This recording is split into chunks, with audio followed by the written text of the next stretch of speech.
आपको क्या लगता है यही डर के कारण शिवसेना असेंबली नागपुर में नहीं लगा रही?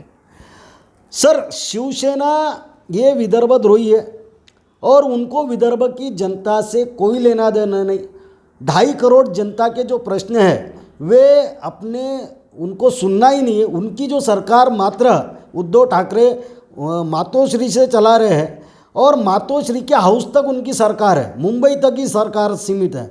अब यहाँ विदर्भ में अगर सरकार आती है तो उन्होंने जो करार किया है 28 सितंबर 1953 को जो नागपुर करार हुआ, उस करार का पालन करना चाहिए था, उनको आना चाहिए था, पर वो नहीं आए। और जो करार में लिखा गया था कि भैया यहाँ की जनता के प्रश्न उठाए जाएंगे, 1 महीने की जो विधानसभा भरेगी उसमें जनता के पूरे प्रश्न उठाए जाएंगे, किसानों के प्रश्न उठाए जाएंगे, बेरोजगारों के प्रश्न उठाए जाएंगे। पर उनको दिखा क्या जनता में असंतोष है, विदर्भ की जनता अभी भड़क चुकी है, इसलिए वो 2 साल से, पिछले बार भी वो आए नहीं, उन्होंने नागपुर करार का जो पालन नहीं किया और इस बार भी नागपुर करार को उन्होंने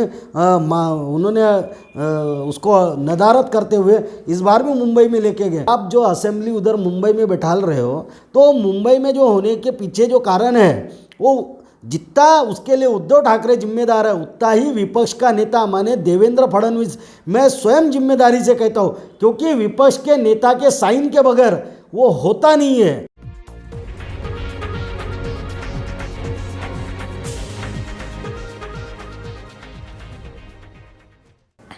नमस्कार, आदाब। आप देख रहे हैं इंडिया फैक्ट न्यूज़। इस वक्त हम मौजूद है हमारे विदर्भ आंदोलन समिति के उपाध्यक्ष मुकेश सर के साथ। मुकेश सर, सबसे पहले चैनल में आपका स्वागत है। शुक्रिया आपका, आपने मुझे आपके इंडिया फैक्ट न्यूज़ पर बुलाया। मेरा नाम मुकेश मासुरकर है, मैं विदर्भ राज्य आंदोलन समिति का विदर्भ प्रदेश युवा आघाड़ी का अध्यक्ष हूँ और अभी हमने रिसेंट में जय विदर्भ पार्टी बनाई और उस पार्टी का भी मैं राष्ट्रीय उपाध्यक्ष हूँ। ये जो आपने पार्टी बनाया है, तो ये पार्टी बनाने के मकसद क्या है? आप लोग तो एक आंदोलनकारी थे, तो आप लोग को तो आंदोलनकारी तक ही सीमित रहना चाहिए था, फिर आपने पार्टी क्यों बना के राजनीति में कूदने की मंशा रखी? जी सर, देखिए, हमने आज तक 2012 से लेके 2021 तक आज तक हमने 150 से ऊपर बड़े बड़े आंदोलन किए। छोटे बड़े मालूम नहीं कितने हुए, पर बड़े बड़े आंदोलन 150 से ऊपर हुए। और 9 साल में हमने देखा कि सरकार से जब भी बात करने जाते थे तो सरकार का ये कहना था कि भैया आपका नुमाइंदगी करने वाला कौन है, आप आंदोलनकारी है, आपका तो नुमाइंदगी करने वाला कोई नहीं है। तो हमारे ध्यान में यह आया कि हम जिनके लिए लड़ते हैं, जनता के लिए लड़ते हैं, तो जनता का नुमाइंदगी करने वाला भी हाउस में जाना चाहिए। इसीलिए हमने आंदोलन करते करते जनता की आवाज़ लोकसभा में जाना चाहिए, विधानसभा में जाना चाहिए, नगर निगम में जाना चाहिए, इसलिए हमने ये जय विदर्भ पार्टी का गठन किया। और ये पार्टी का एकमात्र लक्ष्य है पृथक विदर्भ राज्य का निर्माण करना, और वो हम 2023-24 तक पृथक विदर्भ राज्य निर्माण कर रहे हैं, इस आशा से लड़ रहे हैं और उसी के लिए जय विदर्भ पार्टी बनी है। जो आप विदर्भ राज्य बनाने की मांग कर रहे हो, ये तो आज़ादी से पहले से ये मांग उठती चली आई है, पर अभी तक विदर्भ छोड़ के सारे राज्य बन चुके हैं जी, तेलंगाना, छत्तीसगढ़, झारखंड और पता नहीं कितने राज्य जी। तो मेरे को तो लगता नहीं कि अब ये विदर्भ राज्य कभी बनेगा। सर देखिए, विदर्भ ये वाइबल स्टेट है और ये दार कमीशन हो, फजल अली कमीशन हो, उन्होंने 1956 को बोला था। बाबा साहेब आम्बेडकर ने विदर्भ के प्रति उन्होंने बोला कि भैया विदर्भ ये वाइबल स्टेट है और इसको सेपरेट ही रहना देना चाहिए। परंतु हमारे साथ विदर्भ की जनता के साथ 28 सितंबर 1953 को एक करार किया गया। 4 नेता पश्चिम महाराष्ट्र के थे, 4 हमारे इधर के थे और उन्होंने अपने स्वार्थ रूप से यशवंतराव चौहान उस समय के मुख्यमंत्री, उन्होंने अपने स्वार्थ के लिए विदर्भ को महाराष्ट्र में ढकेला, जबकि विदर्भ ये महाराष्ट्र में था नहीं। और विदर्भ का ना कल्चर महाराष्ट्र से मिलता जुलता है, ना विदर्भ की बोली भाषा महाराष्ट्र से मिलती जुलती है, और विदर्भ में ये सांस्कृतिक कल्चर जो है वो भी महाराष्ट्र से बहुत भिन्न है। तो इसी वजह से ये महाराष्ट्र में था नहीं। और विदर्भ की मांग जो है सर 116 साल पुरानी है। कांग्रेस ने अपने 7 अधिवेशन में विदर्भ का ठहराव रखा। इसके ऊपर कांग्रेस ने जेवीपी कमेटी बनाई थी। वो जेवीपी कमेटी में खुद प्रधानमंत्री जवाहरलाल नेहरू थे 1948 में जब बनी थी। साथ ही साथ उस समय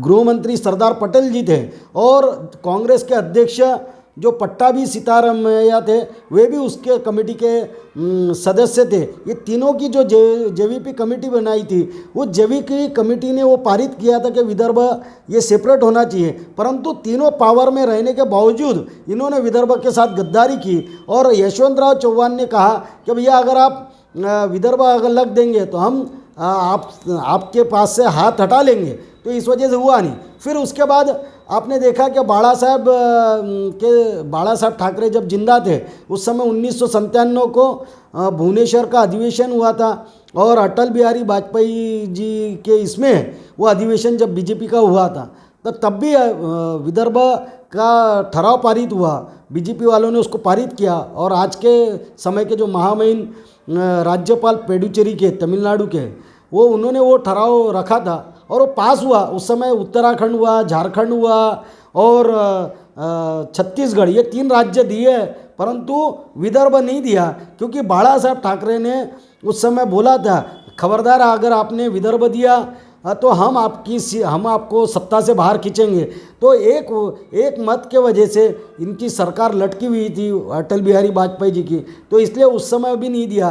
कांग्रेस वाले भी बेईमान हुए, बीजेपी वाले भी बेईमान हुए, परंतु अब ये बेईमानी नहीं चलेगी। इसीलिए हमने अभी देखा कि 2010 से लेकर 2014 तक बीजेपी ने ये मुद्दा बहुत बड़े जोर शोर पर उठाया, पृथक विदर्भ राज्य निर्माण होना चाहिए। उसके लिए कई पैदल यात्रा हुई, उन्होंने लिखित भी दे दिया गडकरी ने, पर उन्होंने वो वादा पूरा नहीं किया, उन्होंने होट लिया और अब वो पलट गए। आपसे वही तो पूछना चाह रहा हूँ कि एक तो 6 साल से ये मांग उठ गई है तो अभी तक पूरी नहीं हुई, तो आगे जाके क्या पूरी होंगी ये पूछना चाह रहा हूँ। सर देखिए, ये तो एकदम यार ख्याली प्लाव टाइप का काम हो गया। नहीं सर, देखिए अभी समीकरण कैसे बन रहा है कि आप देखिए केंद्र की सरकार अभी आंदोलनकारियों के प्रति उसका झुकाव है।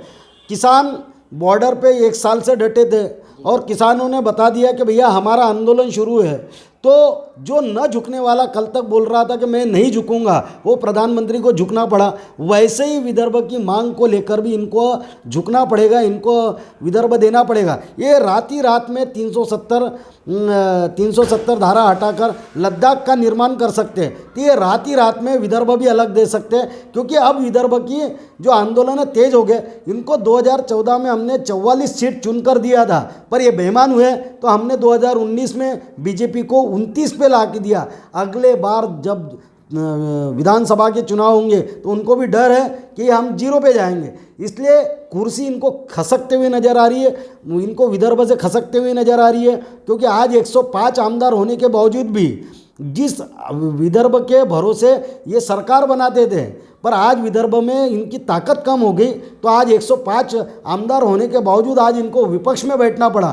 तो यही कुर्सी का डर इनको विदर्भ देना पड़ेगा। आज किसानों ने इनको बताया हम जो विदर्भवादी जगह जगह से उठ रहे हैं, पूरे विदर्भ से माहौल खड़ा हो रहा है। अभी हमारा 9 अगस्त से लेकर 15 अगस्त तक इसी साल में 2 महीने पहले बहुत बड़े आंदोलन हुए और वो पूरे विश्व में उसका माने झंडा बुलंद हुआ, उसका आगाज़ हुआ।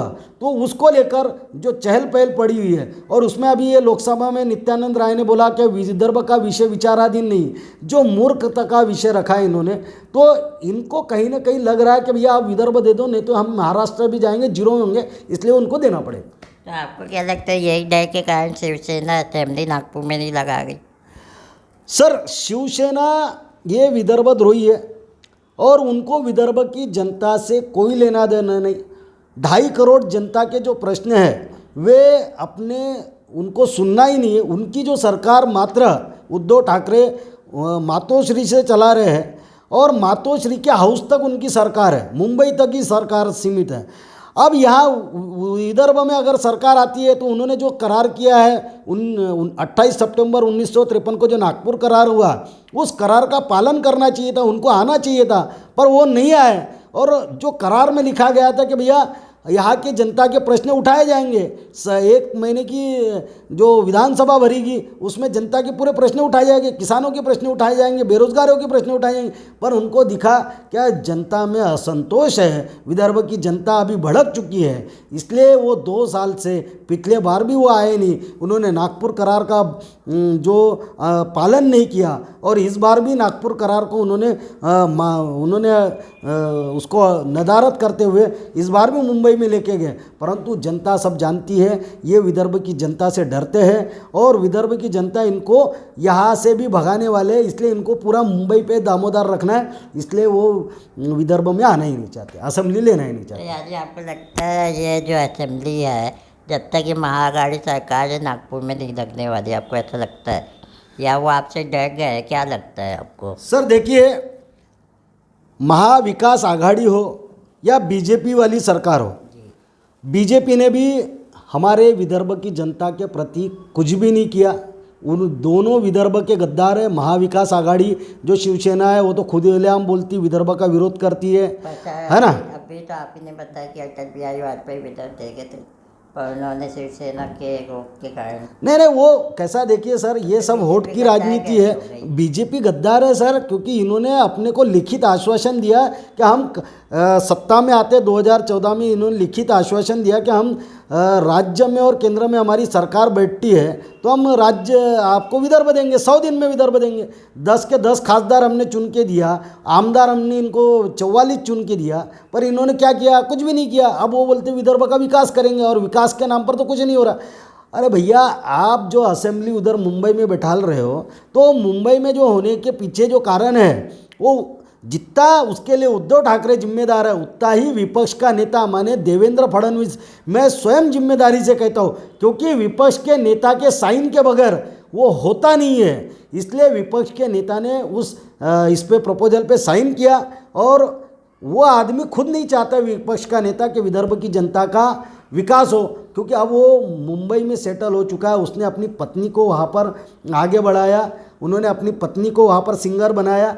वो इवन मैं आपको ये भी बता दूँ, उनके घर में जो गणपति बैठता था, यहाँ पर गिरिपेट में उनका घर था नागपुर में, वहाँ पर 2 साल से वो रह ही नहीं रहे। और उन्होंने अपने ही कार्यकाल में, जो देवेंद्र फडणवीस का जब मुख्यमंत्री कार्यकाल था, उसी कार्यकाल में उन्होंने वहाँ पर गणपति बैठाना चालू किया। और अब ये गणपति बुढ़ाने का काम कौन करने वाले हैं? तो विदर्भवादी।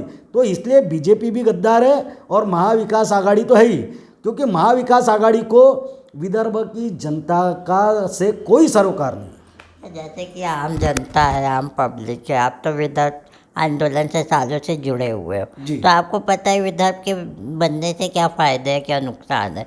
पर हमारी आम जनता को अभी कई ऐसे हैं जो हमारे चैनल देख रहे हैं, उनको नहीं पता कि विदर्भ बनने से क्या फ़ायदे होंगे। तो आप कुछ ऐसे फ़ायदे बताइए जिससे जनता को फ़ायदा होगा। जी सर, आपने जो एक सवाल पूछा वो बहुत बढ़िया पूछा। सबसे पहले तो मैं आपके चैनल का, इंडिया फैक्ट का मैं शुक्रिया करूंगा, क्योंकि आपने जो बेबाकी से जो सवाल पूछा है और जनता के प्रति पूछा है। सर देखिए, विदर्भ ये वाइबल है, ये सबको मालूम है, और विदर्भ ये रत्नों की, सोने की खान है। और विदर्भ जब अलग होगा तो मैं आपको बता दूं, सबसे ज़्यादा फ़ायदा जो है हमारे जो युवा पीढ़ी है उसको फ़ायदा होगा। जो 25 साल का से 30 साल का जो युवा है, जो नौकरी ढूंढता है, उस युवा को फ़ायदा होगा। जैसे छत्तीसगढ़ मध्य प्रदेश से अलग हुआ और उस समय छत्तीसगढ़ जैसे अलग हुआ तो 1,50,000 नौकरी से ऊपर का वहाँ पर 1 महीने में खुल गई। और तेलंगाना अलग हुआ तो तेलंगाना में भी नज़दीक पास 2.25 लाख नौकरियां खुली। विदर्भ भी अलग होता है, तो विदर्भ में क्या है सर, आज देखिए 23% नौकरियां उन्होंने देना था, वो दिया नहीं, 4.5 लाख नौकरियों का बैकलॉग लगा। और आज भी हमारी 30,000 नौकरियां जो खाली, विदर्भ, सिर्फ विदर्भ की 30,000 नौकरियों खाली पड़ी है, पर उसको भरने का कोई है नहीं। और बैकलॉग 4.5 लाख नौकरियों का है। अगर उसका अनुपात अगर अपन ने निकाला, अगर उसका कैलकुलेशन निकाला, तो नज़दीक पास पहले ही विदर्भ होने के बाद 1 साल में नज़दीक पास 2 लाख सरकारी नौकरियां रिक्त पदे भरी जाएगी। साथ ही साथ अगर ये कंटिन्यू चलते रहा तो मैं आपको बता दूं कि आने वाले 5 साल में जब विदर्भ तैयार होने के बाद 5 साल में नज़दीक 4 से 4.5 लाख नौकरियाँ सरकारी होंगी। और विदर्भ में यहाँ पर बिजली सबसे बड़ी पावर जनरेशन जो तय होता है यहाँ पर, उसका बेनिफिट ऐसा है क्या, उसके वजह आज यहाँ कारखाने नहीं है, क्योंकि यहाँ की बिजली पश्चिम महाराष्ट्र में जा रही है। जो 2 रुपये 50 पैसे में जो बिजली तैयार हो रही है, वो आज हमारे को 11-12 रुपये में ख़रीदना पड़ रहा कारखाने वालों को, इसलिए कोई कारखाने लगाने को तैयार नहीं। रॉ मटेरियल हमारे यहाँ बड़े पैमाने पे है, परंतु बिजली जब अगर यहाँ पर सस्ती हो जाएगी, विदर्भ अलग होगा तो बिजली पूरी तरह सस्ती हो जाएगी। यहाँ तक कि किसानों को भी फ्री मिलेगी, कारखानदारियों को सहूलत के दर में मिलेगी। सहूलत के दर में है ना, 2-3 रुपये के दर में। तो इस वजह से यहाँ पर नज़दीक पास मैं आपको बता दूँ कि कारखाने यहाँ खड़े होने के बाद 8 से 10 लाख खाजगी जो कारखानों में तैयार होने वाले रोज़गार हैं वो तैयार होंगे।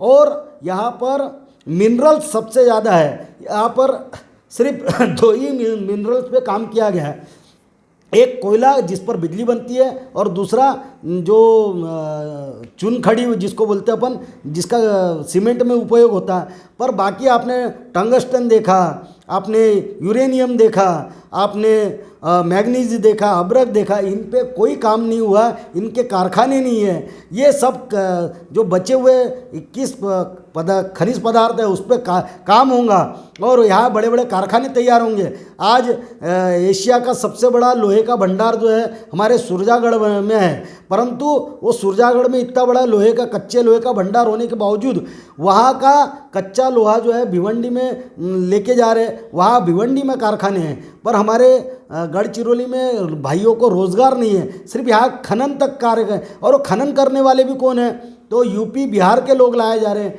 उधर पश्चिम महाराष्ट्र के ठेकेदार हैं, यहाँ के लोगों को रोज़गार नहीं है। तो ये सारी परिस्थिति हम कल आने वाले समय में बदल सकते हैं, क्योंकि रॉ मटेरियल बड़े पैमाने पे बिजली यहाँ तैयार होती है। सफ़ेद सोना कापूस यहाँ है, आज कापूस यहाँ तैयार, कपूस यहाँ पर तैयार होने के बावजूद आज यहाँ पर जो सुदगिरनी है वो सारी बंद हो चुकी है। आपने नागपुर की सुदगिरनी देखो, वर्धा की देख लो, आसपास के एरिया की देख लो, सब बंद हो चुकी है। पर यहाँ की जो सुदगिरनी वो कहाँ शिफ्ट हो गई, इचल करंजी हो गई, या कोल्हापुर हो गया, उधर बॉम्बे हो गया, उधर शिफ्ट हो गई है। तो इस वजह से कपास के ऊपर जो फसल के ऊपर आधारित कारखाने हैं वो भी यहाँ से गायब हो गए हैं। और वन यहाँ पर सबसे बड़ा है, वन भी यहाँ पर बहुत बड़ा है, माने जंगल है, तो जंगल के ऊपर जो आधारित कारखाने हैं वो भी सांगली, सातारा, कोल्हापुर में है। यहाँ पर गढ़चिरौली में, मेलघाट में कोई कारखाने नहीं है। तो ये विदर्भ अलग होगा, तो इन सारी चीज़ों का फ़ायदा यहाँ के लोगों को होगा। और यकीन के साथ मैं बता दूं सर, आपके चैनल के माध्यम से युवाओं को बता देना चाहता हूँ, क्या एक भी 2.5 करोड़ जनता में से एक भी व्यक्ति उस समय जब विदर्भ अलग होगा बेरोजगार नहीं रहेगा, क्योंकि कुछ अच्छे लोग वहाँ पर जाएंगे, मंत्रिमंडल में जाएंगे। और जैसे मैंने आपको एक छोटा सा पार्ट बताया, और भी बहुत सारे हिस्से हैं जो और बताने हैं, क्योंकि चैनल पे इतनी बड़ी बातें नहीं कर सकते, परंतु आप जो चैनल के माध्यम से लोगों तक जानकारी जा रही है, तो विदर्भ ये सेपरेट होने के बाद बेरोज़गारी पूरी तरह से ख़त्म होने वाली है और युवाओं को सबसे बड़ा बेनिफिट होने वाला है। इसलिए युवाओं ने विदर्भ के आंदोलन में शामिल होना चाहिए। जैसे तेलंगाना में युवा तेलंगाना के आंदोलन में कूदे और उन्होंने तेलंगाना निर्माण किया। आज देखिए आप, तेलंगाना देश का सबसे समृद्ध राज्य है। आज वहाँ पर जो आंध्र प्रदेश और तेलंगाना का विकास दर अगर देखेंगे तो आंध्र प्रदेश का विकास दर 5.2% है, तो तेलंगाना का विकास दर 11.7% है। वैसे ही विदर्भ अगर जब अलग होता है तो देश में सबसे ज़्यादा वाइबल और समृद्ध राज्य अगर कोई होगा तो वो विदर्भ होगा, क्योंकि विदर्भ में सोने से लेकर कच्चे लोहे तक का भंडार बहुत बड़े पैमाने पे है। इसलिए युवाओं ने विदर्भ के आंदोलन से जुड़ना चाहिए। मैं ये जानना चाहूँगा, आप जैसे बता रहे विदर्भ में युवाओं को जुड़ना चाहिए, पर हमने जब पिछली बार आप विदर्भवादियों की न्यूज़ लगाए थे तो युवाओं ने ही हमसे पूछे थे कि अभी तो खैर आपने बता दिया कि जीडीपी छत्तीसगढ़ एमपी में छत्तीसगढ़ का ज़्यादा है, बट इसके अलावा और वहाँ पे क्या क्या चेंजेस हुई जीडीपी के अलावा, जैसे जो राज्य अलग हुए। यानी लोगों का सवाल ये था, जैसे तेलंगाना बना तो तेलंगाना को क्या फ़ायदा हुआ, छत्तीसगढ़ बना छत्तीसगढ़ को क्या फ़ायदा हुआ। सर देखिए, रायपुर ये शहर आप देखेंगे नागपुर से काफ़ी छोटा था, वहाँ पर विकास नगण्य था। ये 1996 से पहले। पर जैसे ही 96 में छत्तीसगढ़ अलग हुआ, आप देखते हैं कि तब से लेके आज रायपुर देखेंगे तो नागपुर से आगे पहुंच चुका है, इसमें कोई दूमत नहीं है।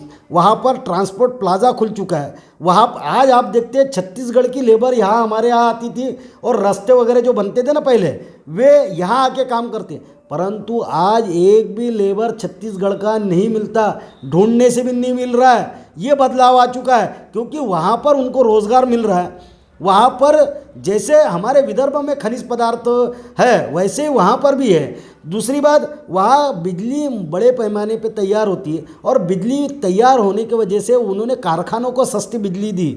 तो हमारे यहाँ भी बिजली बड़े पैमाने पे तैयार होती है। हमारी बिजली तो गोवा तक जाती है सर। जिस दिन विदर्भ अलग हुआ तो हम भी ये बताते हैं कि भैया बिजली सस्ती कर दी जाएगी, इवन घरगुती बिजली 200 यूनिट तक भी फ्री दी जाएगी। कारखानों को 3-3 रुपये के दर से 3 रुपये के दर से अगर बिजली दी जाएगी और बाकी बची हुई बिजली अगर हमने पश्चिम महाराष्ट्र को या गोवा की सरकार को बेच भी दिया तो भी हमारे को बचे हुए 25,000 करोड़ रुपए उससे बचेंगे और वो हमारे तिजोरी में आएंगे। तो ये सब चीज़ का फ़ायदा किसको होने वाला है? तो विदर्भ के युवाओं के रोजगार के लिए फ़ायदे होने वाला है। अभी तेलंगाना अलग हुआ, आप देखते हैं तेलंगाना में जब आंध्र प्रदेश में वो तेलंगाना था तो विदर्भ जैसे वहाँ पर किसानों की बड़े पैमाने पे आत्महत्या होती थी। पर आज आप देखिए तेलंगाना में आत्महत्या का दर एकदम ही कम हो चुका है और उसका कारण है कि चंद्रशेखर राव जो है उन्होंने ऐसे ऐसे निर्णय लिए क्या जिस वजह से किसानों को बहुत फ़ायदा हुआ। वहाँ पर उन्होंने किसानों के ऊपर बजट जो है ज़्यादा फोकस किया, किसानों के ऊपर बजट ज़्यादा खर्च किया, उन्होंने शिक्षा पर बजट किया, रोजगार पर बजट किया। परंतु यहाँ ऐसा हुआ है नहीं महाराष्ट्र में, इसलिए विदर्भ अलग होता है तो हम भी करेंगे। आज तेलंगाना जब अलग हुआ तो आप देखते हैं कि हर घर में 2 प्रकार के नल लगे हुए, एक सादे पानी का नल, एक आरओ के पानी का नल। ये कौन से स्टेट में सुविधा है? हाँ, वहाँ पर स्कूल जो है सरकारी स्कूल है जो दिल्ली का आप देख रहे हैं, हमने तो वहाँ पर तेलंगाना में पहले ही देख चुके थे।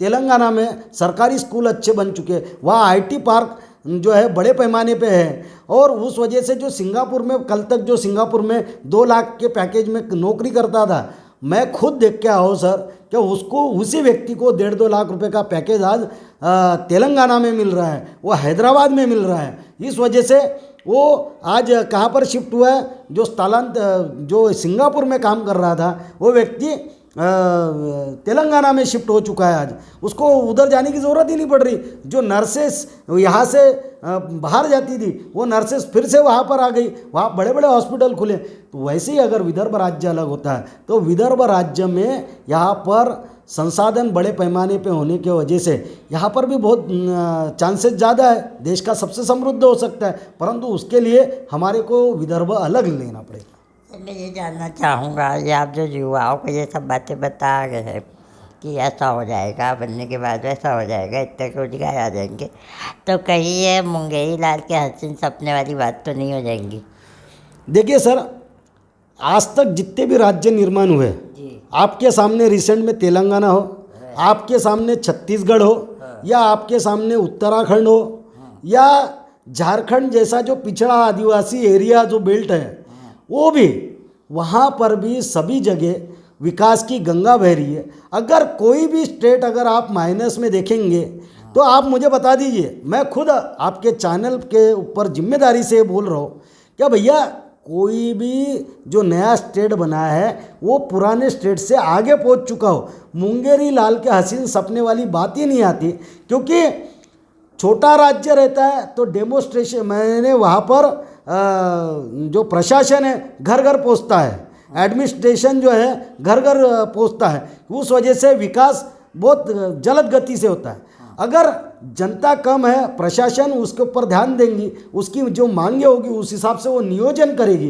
तो उसमें मुंगेरी लाल के हसीन सपने हो ही नहीं सकते। और जो मैं बोल रहा हूँ ये हकीकत है, क्योंकि हमने विदर्भ राज्य आंदोलन समिति ने 2013-14 में विदर्भ का पार्लियामेंट भराया, 2015 में भी भराया, और उसमें हमने अपना बजट पेश किया। उस बजट में हमने बिजली के ऊपर नया 1 रुपया नहीं जोड़ा, सिंचन के ऊपर 1 नया रुपया नहीं जोड़ा, कर नया रुपया नहीं जोड़ा।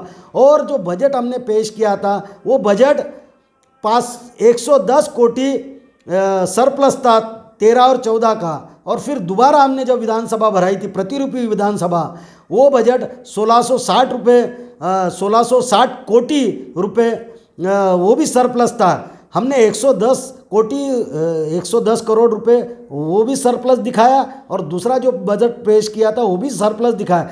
पृथ्वीराज चौहान जो उस समय सीएम थे, उन्होंने भी उसको नकारा नहीं। सेकंड टाइम में देवेंद्र फडणवीस सीएम थे, उनको भी उसकी प्रति दी गई, किसी ने नकारा नहीं। हमने पेपर में बड़े बड़े उसके बारे में लेख लिखे। किसी भी व्यक्ति ने, इवन मातोश्री में जो ठाकरे सरकार चल रही है आज, उसने तक उसके ऊपर, जब बाला साहेब ठाकरे जिंदा थे, उन्होंने तक टिका नहीं की, क्योंकि उनको मालूम है ये सच्चाई है। क्या आज विदर्भ के भरोसे पश्चिम महाराष्ट्र पल रहा है? पश्चिम महाराष्ट्र के भरोसे विदर्भ नहीं पल रहा है सर। विदर्भ की 70% बिजली, जो महाराष्ट्र की 70% बिजली विदर्भ तैयार करता है। 97% खनिज पदार्थ महाराष्ट्र के कहाँ पर है? तो वो विदर्भ में है। यहाँ पर सुपीक जमीन कहाँ है? तो विदर्भ में है। मुंबई में क्या खेती होती है क्या सर? पुणे में क्या खेती होती है क्या? आप ही बताइए। अरे बाप, खेती से पेट पलता है। और आज कोरोना आया, तो कोरोना के समय में किसका विकास दर आगे बढ़ा? कारखानदारों, कारखाने तो पूरे ठप थे, पेट पालने वाले किसान उसके लिए आगे है, और किसानों का विकास दर ज़्यादा था। ये मोदी ने भी संसद में माना कि किसानों की क्या ताकत है। और यही मैं आपको पूरे आपके चैनल के माध्यम से जिम्मेदारी से कहता हूँ कि हमारे यहाँ उपज जमीन सबसे ज़्यादा है, तो यहाँ पर पीक और सिंचन की व्यवस्था अच्छी हो जाए तो हम और ज़्यादा पीक ले सकेंगे, हमारी किसानों की आत्महत्या कम हो जाएगी। तो ये सारी चीज़ें होने वाली हैं। इसलिए ये मुंगेरी लाल के हसीन सपने हो ही नहीं सकते। ये 100% हमारे सपनों का विदर्भ होने वाला है, और उसमें हम अपने सपने पूरे करने वाले हैं। कब तक होगा सर, आपने पूछा कब तक होगा, तो हमारा नेता माननीय राम नेवले जी जो अभी गुजर गए, और उन्होंने हमारे को लक्ष्य दिया था 2023 में विदर्भ राज्य होगा, और मैं उनका खंदा समर्थक हूँ। मैंने उनको एक बार 2020 के शुरू में पूछा था, सर आप किस बेस पे कहते, परंतु उन्होंने जिस तरह से बारीकाई से बताया था, क्या विदर्भ सर आपको ये राजनीतिक रूप से ही मिलने वाला है, और उन्होंने मरते मरते हमारे को पार्टी भी बना के दिया, तो मैं समझ गया कि 2023 को विदर्भ मिलने वाला है। तो अब देखना होगा दोस्तों, इनका अनुमान कहाँ तक सही होता है। विदर्भ राज्य 2023 तक बन पाता है या ऐसे ही आंदोलन चलते रहेंगे। उम्मीद करते हैं आज की खबर आपको पसंद आई होगी तो हमारे चैनल को लाइक सब्सक्राइब करना ना भूलें। फिलहाल हम दोनों को दीजिए इजाज़त। धन्यवाद। जय विदर्भ। हमारा चैनल सब्सक्राइब करें और बेल बटन दबाना ना भूलें।